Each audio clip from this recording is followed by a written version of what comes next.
Amigos de Alborada Cultural, bienvenidos todos al programa 725, novena temporada. Este programa va a salir en español porque voy a repisar aquí una entrevista que días atrás realizamos en el otro programa, Semanario Latinoamericano, que todos los lunes hacemos al vivo por las redes sociales junto con mi amiga Brenda Márquez Pena. Entrevistamos al escritor uruguayo Jorge Nández. Asistan. ¡Fua!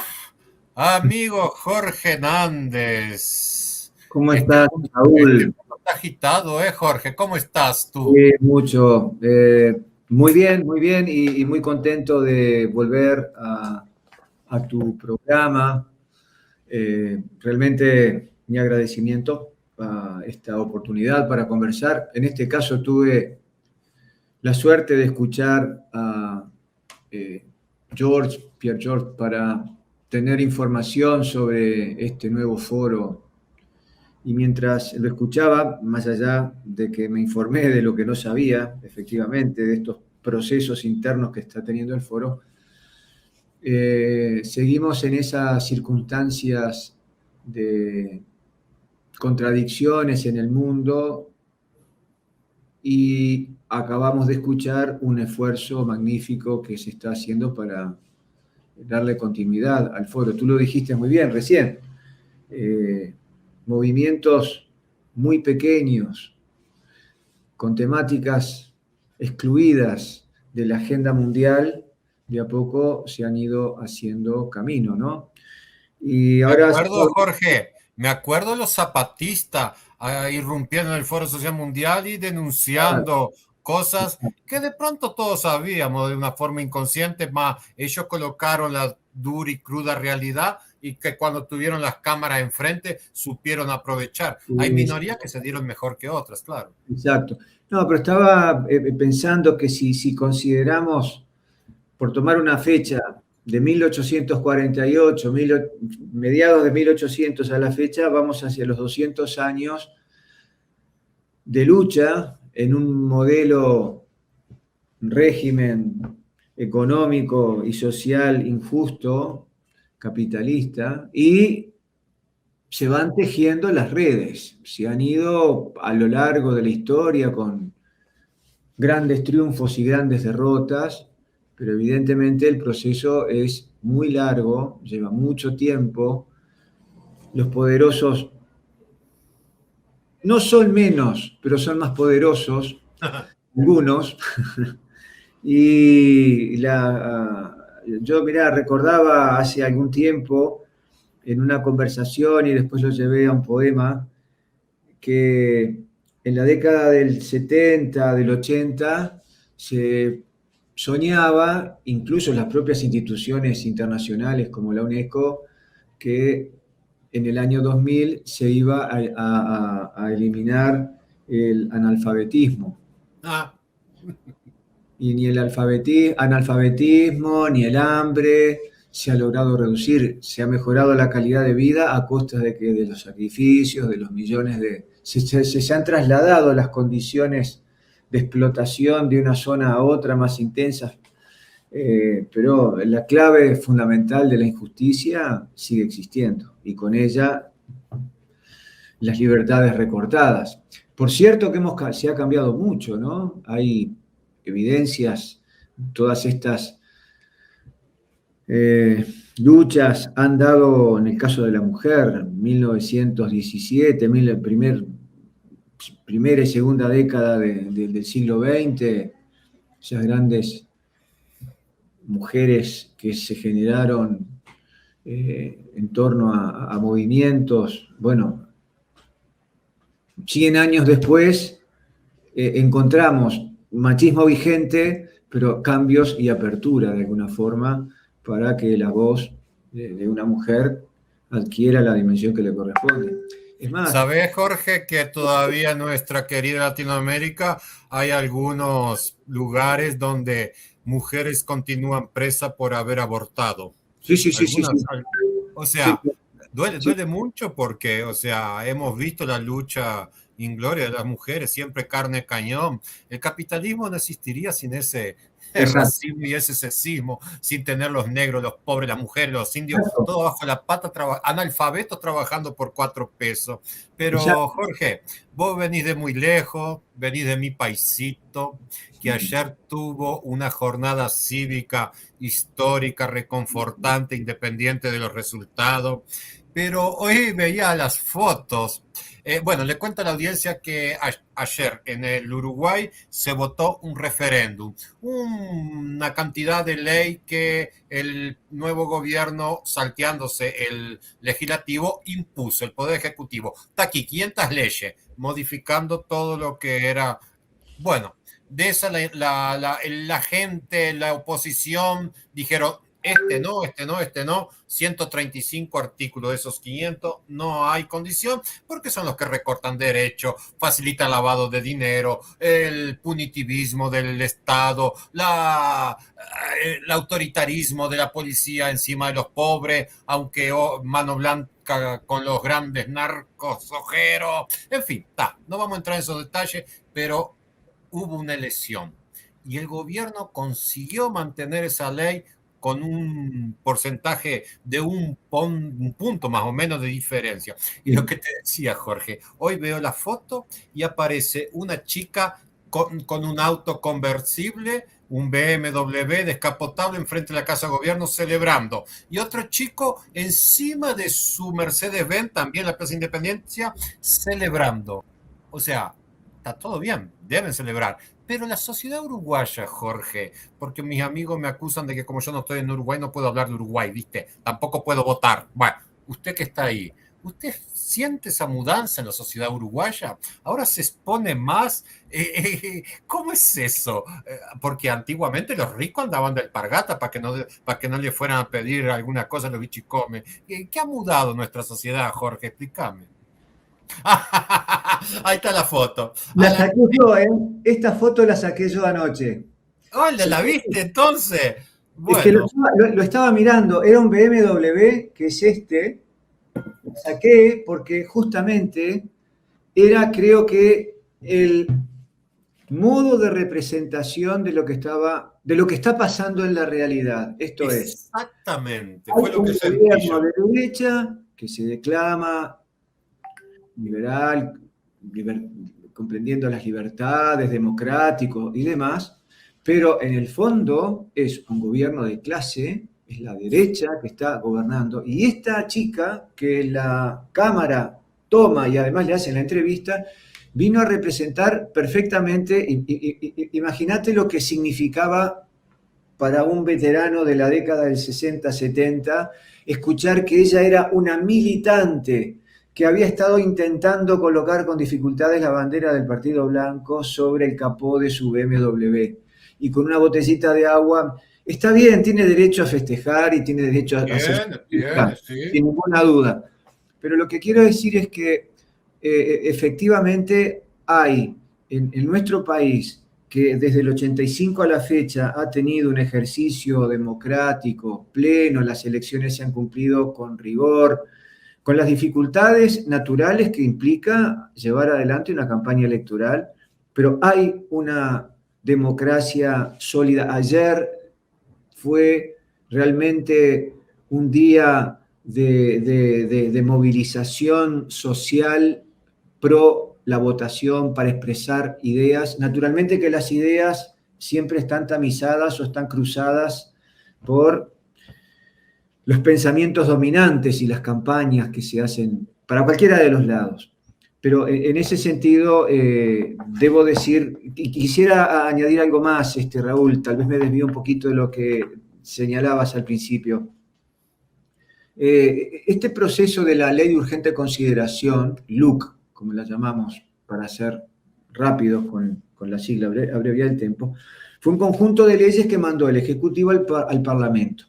La oposición, el Frente Amplio particularmente, cuestionó el escaso tiempo que tenía para hacer el tratamiento a las 500 y pico de artículos que debían resolverse sin que mediara el proceso de discusión y de consulta, porque había en algunas de esas propuestas necesidad de consultar a los interlocutores inmediatamente implicados. Bueno, el proceso fue que había que sacarlo en 45 días y el propio Frente Amplio aceptó aquello que entendía que podía ser viable y cuestionó y rechazó 135 artículos. Esto fue lo que se puso a votación tras una muy larga, dura y comprometida acción de los sectores sociales y políticos. Se lograron reunir las 800 firmas para poder plebiscitar, poner a consideración del pueblo esos 135 artículos. 800.000 firmas, 25% del electorado. El momento que Exactamente. había que andar de máscara y alcohol en gel cada 2 minutos, que las personas no Exactamente. te dejaban entrar por el COVID. Momento muy difícil. Exactamente. Tal cual, Raúl. Eso fue el movimiento popular que se organizó y trabajó a destajo y consiguió 800.000 firmas precisamente y que generaron muchos problemas también, porque hubo cuestionamientos al respecto, pero juntaron 800.000 firmas persona a persona, porque eso es hablar para que firmar. Logradas las firmas, reunidas las firmas, se hizo el plebiscito que se concretó en el día de ayer. Tanto la recolección de firmas como la votación de ayer creo que son acontecimientos que hay que mirarlos con mucha atención, porque efectivamente el resultado fue negativo. El gobierno quedó con la ley tal como la aprobó el Parlamento, con los artículos, esos 135 artículos que se estaban cuestionando. En ese sentido, quienes proclamaban que se derogaran esos artículos, las fuerzas populares, sindicales y políticas, perdieron lo que es el sí derogar los 135 artículos. Se perdió. El gobierno, en ese sentido, salió victorioso. Pero eso hay que medirlo en lo que, e incorporar lo que estábamos hablando recién. Ese movimiento que logró reunir 800.000 firmas también se tradujo esa movilización en la obtención de más de 1 millón de votos. La elección fue 49 a 48, digo el resultado global, reduciéndolo. El sí no logró alcanzar el 50 más 1% de la votación. Pero yo creo que en realidad, escuchaba a un analista hoy decir que el rostro, Botinelli, un analista político de primera línea, decía que el rostro del presidente anoche cuando hizo su conferencia de prensa juntos con sus ministros, denotaba la preocupación que implica que enfrente tiene una masa que es la mitad del país diciendo, claro, usted está perfecto, quedó la ley, pero... Aquel 60% de aprobación que las empresas de publicidad anunciaba, se sabía que no era. Jorge, quiero preguntarte algo específico. ¿Para dónde va el gobierno en la calle? Porque él comenzó colgado de Donald Trump, de Bolsonaro, de todo un movimiento que se fue aislando. Él no convidó ni a Nicaragua, ni a Venezuela, ni a Cuba por cuestiones de derechos humanos.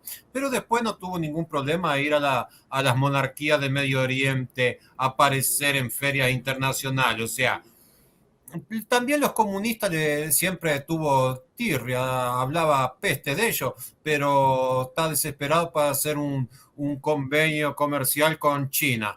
Avisarle que allá también hay comunistas, aunque sean comunistas de mercado, comunistas capitalistas. Lo más extraño que pasa en estos tiempos.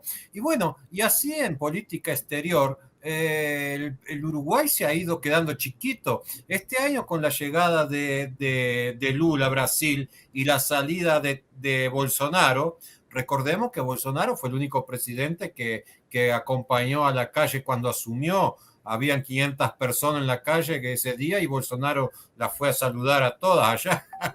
Entonces, es un tiempo que se acabó.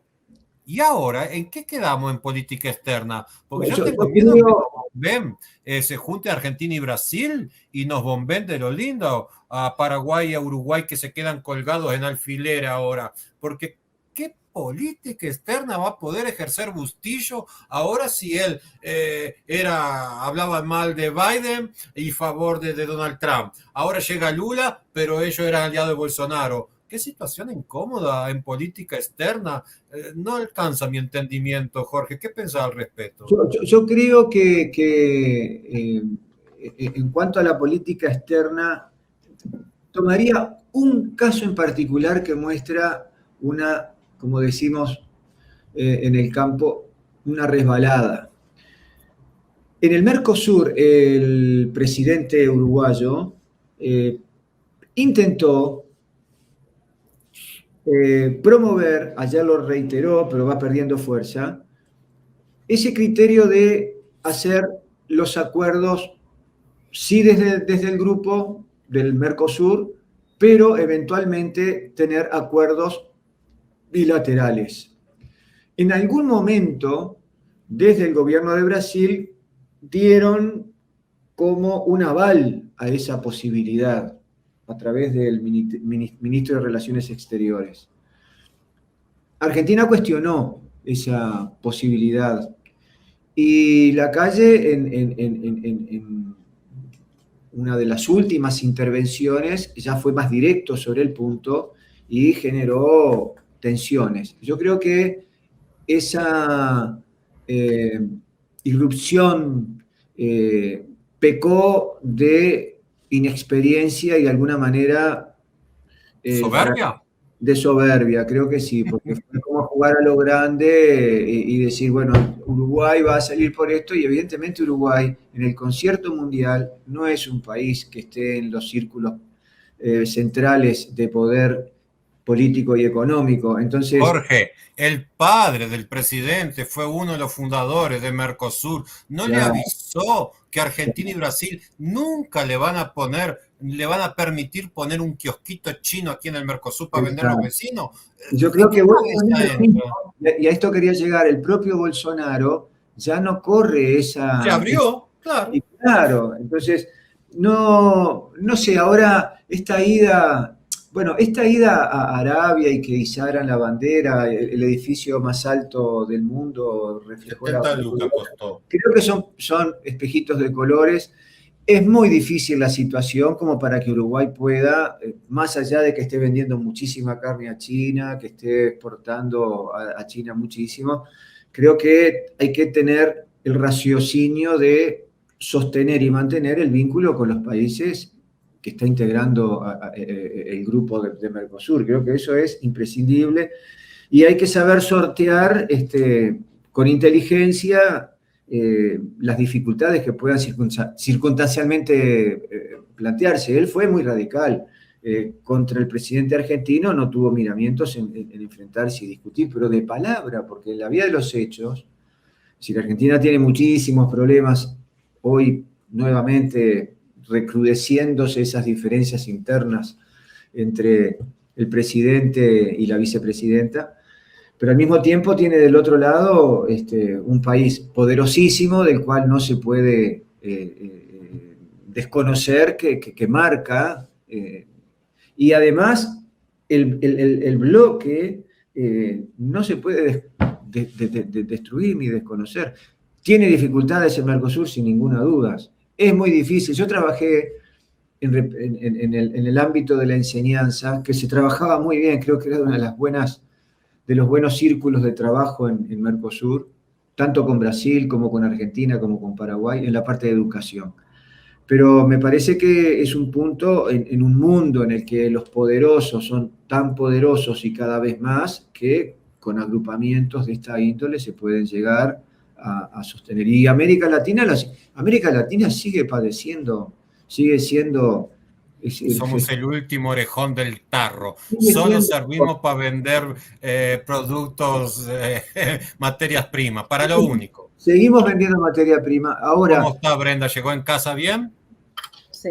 Perfecto. yo Dale, creo que un gusto, Brenda, compartir contigo. ¿quién está ahí? Esa es Dakota, la pintora. Un beso, querida. La famosa. La famosa. Hola, Jorge. Qué bueno poder compartir también. Estaba ¿Cómo estamos de escuchando. horario?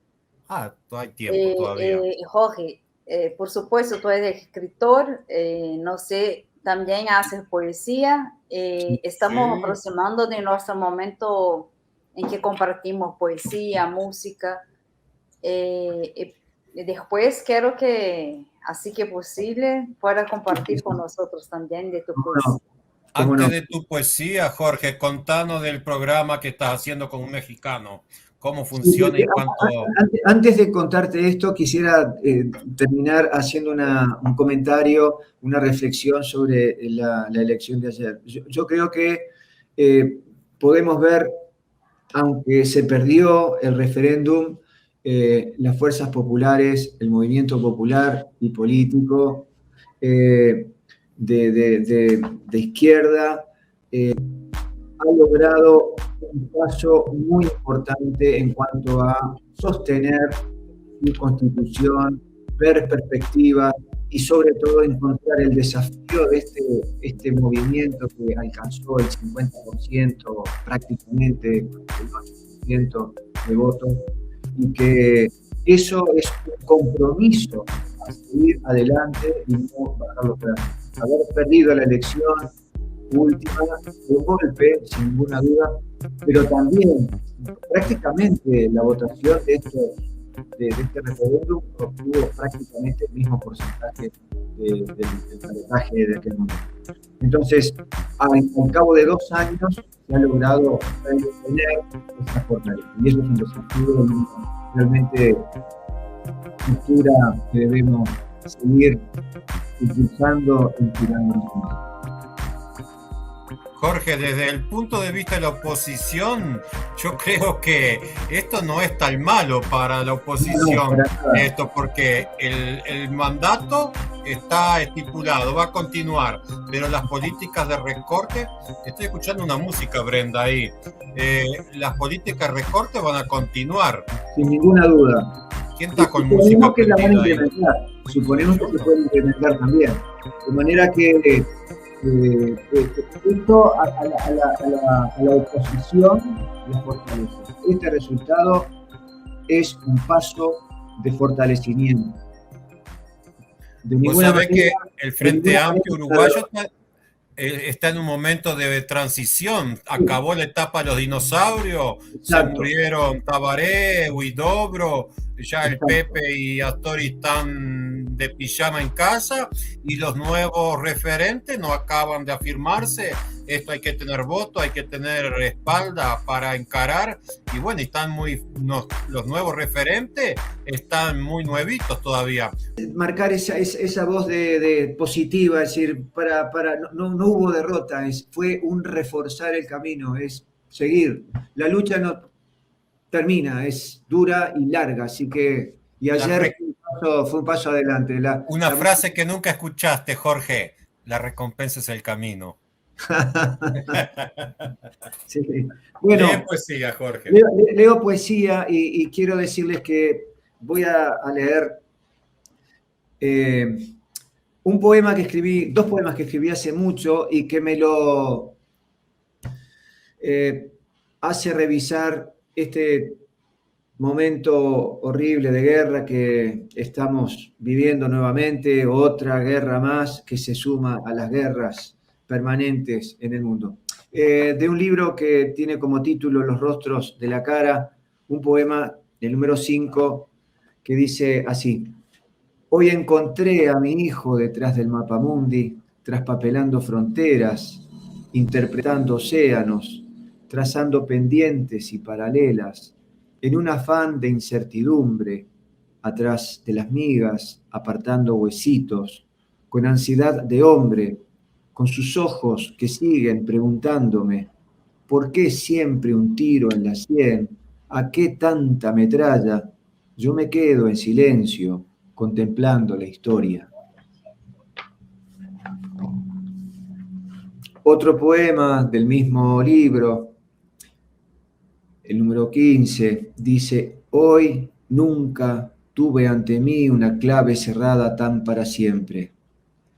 Lluévete de esquirlas como pétalos camuflados, aguántalas como hijos, imprégnate de misiles, sé bala que se entierra, mimetiza las ráfagas.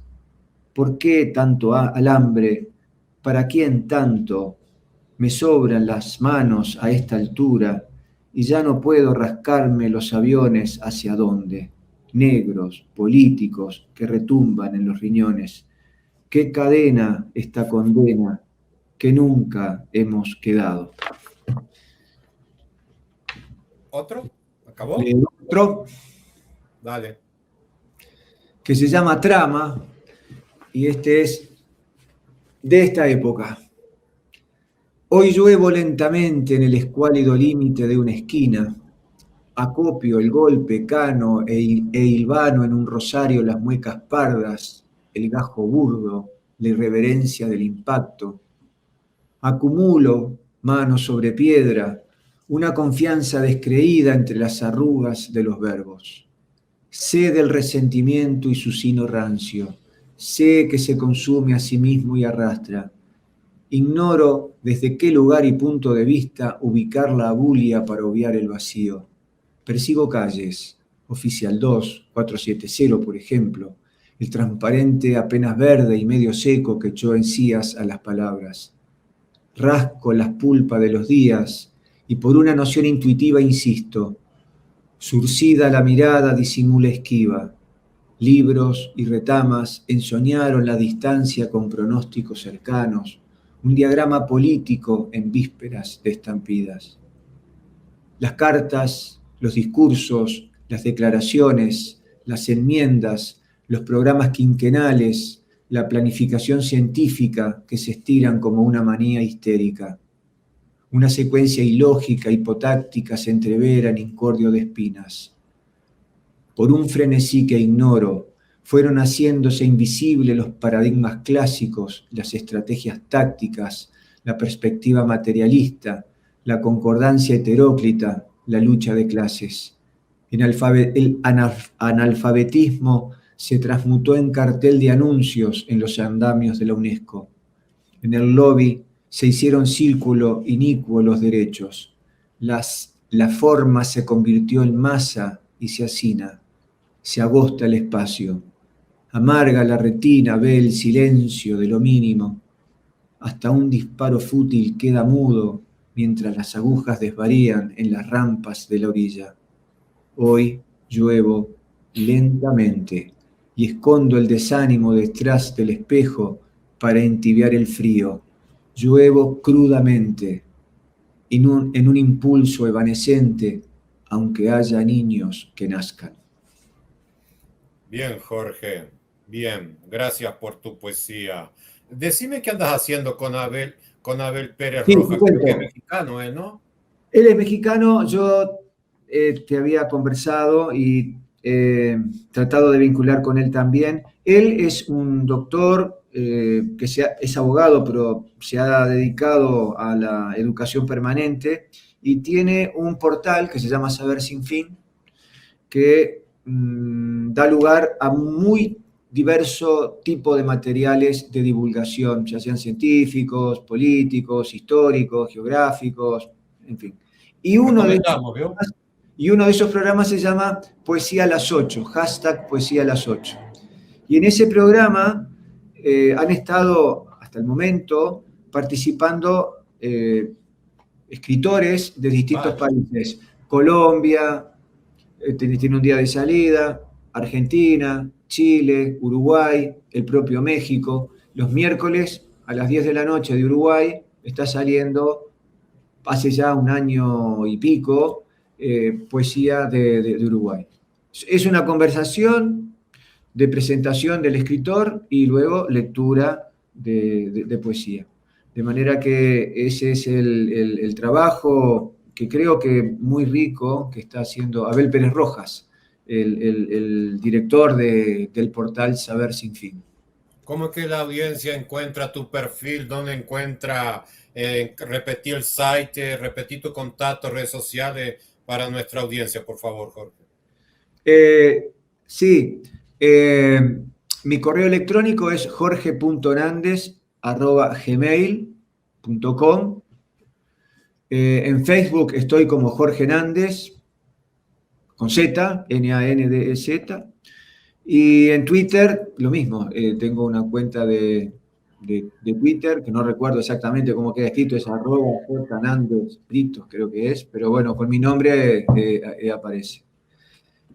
Y bueno, hay Instagram, pero no lo frecuento mucho. Pero en Facebook sí están allí. Anuncio todos los miércoles los programas que hacemos con Abel Pérez Rojas. Porque el criterio ha sido, por lo pronto, el enfoque que me parece necesario es abarcar y mostrar toda la poesía joven, más veteranos, performers. No importa la línea estética, sino que define, quien escucha define si eso es válido o no. Entonces tenemos una apertura muy grande. Y todo es con escritores uruguayos. Por eso, como es el programa que sale desde Uruguay, pues... Y allí hemos invitado a cantantes que escriben letras de música, porque también eso está en el marco de la creación poética, a performers, todo bicho que escribe poesía. Va para el asado. Brenda, como ve, estamos en la misma trinchera con Jorge, Sí. divulgando literatura y cultura. Gracias por su tiempo, gracias por su cariño y su atención. Gracias, Jorge. Suceso. Bueno, Y Brenda, un saludo para el paisito. Un abrazo. Gran abrazo. Gracias. Y este fue el programa 725. Los espero el próximo lunes, al vivo por las redes Facebook y YouTube. Estaremos llevando al vivo el Semanario Latinoamericano, junto con Brenda Márquez Pena de Belo Horizonte, conversando con la geopolítica latinoamericana, convidados de varios países, artistas, escritores, profesores, sociólogos, actualidad de nuestra América. Hasta entonces.